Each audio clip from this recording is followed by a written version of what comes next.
अक्सर मोमिन कहते हैं कि शाकिर भाई करबला की फ़िज़ाएँ दिखाएं कि हरम इमाम हुसैन में जब कोई कदम रखता है तो किस तरह की फ़िज़ाएँ होती हैं। ज़ियारत करें सुकून से।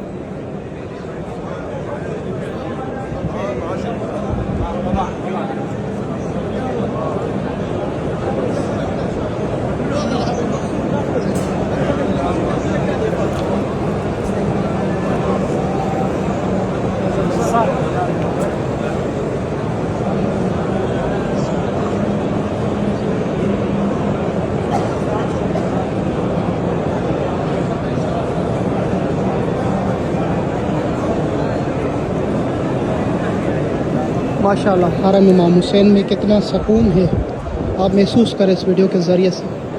अल्लाह पाक आप सबको जिसके साथ आप करबला आना चाहते हैं नसीब फरमाए। इलाही आमीन। उसे टैग करें जिसके साथ आप करबला आना चाहते हैं।